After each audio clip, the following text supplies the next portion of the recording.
ప్రియమైన సహోదరి సహోదరుడా, ప్రభువైన యేసుక్రీస్తు వారి నామం పేరిట మీ అందరికీ శుభవందనాలు.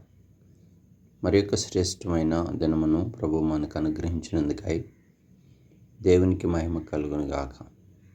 ఈ ఉదయకాలము పరిశుద్ధ గ్రంథంలో నుంచి ఆదికాండము 26వ అధ్యాయము 12వ వచనాన్ని ధ్యానాంశముగా తీసుకుందాం. ఇస్సాకు ఆ దేశమందున్న వాడై విత్తనం వేసి ఆ సంవత్సరం 100 ఫలం పొందెను.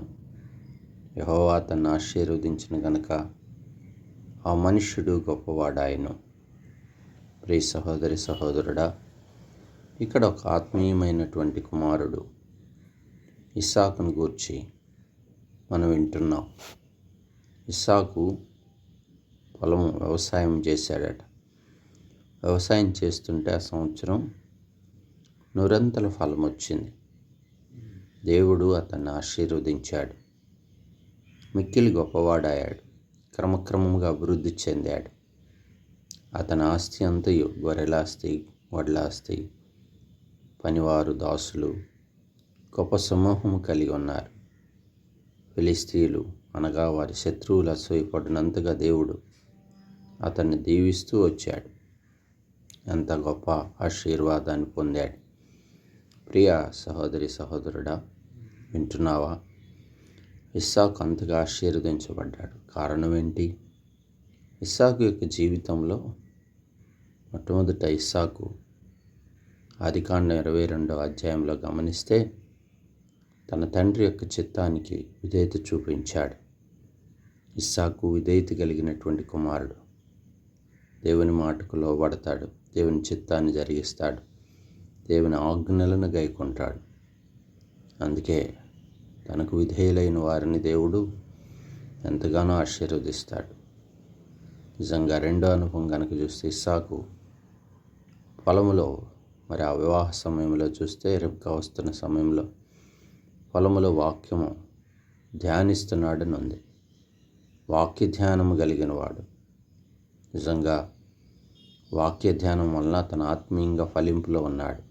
భౌతికమైన విషయాల్లో కూడా తాను క్రమం తప్పక లేఖనాల ప్రకారం బ్రతుకుతున్నాడు కనుక దేవుడు తన బ్రతుకును మార్చేశాడు. దీవెనకరముగా చేశాడు.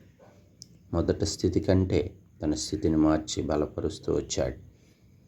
మూడవదిగా తన జీవితంలో చూస్తే మరి వివాహం జరిగిన తర్వాత కూడా తన కొన్ని సంవత్సరాల పాటు, అనగా 40 ఏట వివాహం జరిగితే 60 ఏట దాకా పిల్లలు లేరు. అయినా రిబ్కాతో కలిసి తాను ప్రార్థన చేస్తున్నాడు. ప్రార్థన ఫలాలను కూడా పొందుకున్నాడు. 2 కమల బిడ్డలను దేవుడు ఇచ్చాడు. అంటే ఇస్సాకు యొక్క ఆధ్యాత్మిక జీవితం గొప్పది. విధేయత, వాక్యపు అనుభవం, ప్రార్థన, ఈ మూడు తన జీవితంలో కలిగి ఉన్నాడు. అందుకే ఆ సంవత్సరంలో మరి ఎవరికి వ్యవసాయ పంట పండిందో లేదో తెలియదు, కానీ ఇస్సాకు యొక్క జీవితంలో గొప్ప ఆశీర్వాదాన్ని చూడగలిగాడు. నిజంగా ఈ 3 అనుభవాలు, విధేయత, వాక్యపు అనుభవం, ప్రార్థన, ఒక మనిషి యొక్క జీవితంలో ఆశీర్వాదాన్ని తీసుకొస్తుంది. అందుకనే మన జీవితాల్లో ఇస్సాకు వలె మన జీవితాన్ని ఆత్మీయంగా కట్టుకుందాం. ఫలభరితమైన జీవితంగా చేసుకుందాం. దేవుని చేత ఆశీర్వాదాన్ని పొందినవాడుగా, మిక్కిలి క్రమక్రమముగా గొప్పవాడాయను. ప్రియ సహోదరి సహోదరుడా, నీ జీవితంలో కూడా మేలును, ఆశీర్వాదాన్ని పొందాలంటే మొట్టమొదటి విధేయత, రెండవది వాక్యపు యొక్క అనుభవం, ధ్యానం, మూడవది ప్రార్థన. ఈ 3 నీకు అవసరం. ఈ 3 నువ్వు కలిగి ఉంటున్నావా? అయితే నిక్కముగా ఒక కాలం వచ్చినప్పుడు దేవుడు నిన్ను, నీ కుటుంబాన్ని, నీ సంతానాన్ని విస్తరింపజేస్తాడు, ఆశీర్వదిస్తాడు. ఫలింపు కలిగిన కుటుంబంగా చేస్తాడు. దేవునికరమైన కుటుంబంగా చేస్తాడు. దేవుని చేతి కింద ఆశీర్వదించబడతావు. తప్పక న్యాయం తీరుస్తాడు. ప్రార్థన చేసుకుందాం. ఈ అనుభవం గొప్పది. పరిశుద్ధుడా, ప్రేమ కలిగిన తండ్రి, ఇస్సాకు యొక్క జీవితాన్ని మా ముందుకి దినకాలం తీసుకొచ్చాడు. క్రమం తప్పక అభివృద్ధి పొందుతూ వచ్చాడు. గొప్పవాడిగా చేయబడ్డాడు. ఫిలిస్తీయులు అసూయపడినంతగా దేవుడు ఇస్సాకును దీవించాడు. ఎంత గొప్ప ఆశీర్వాదం.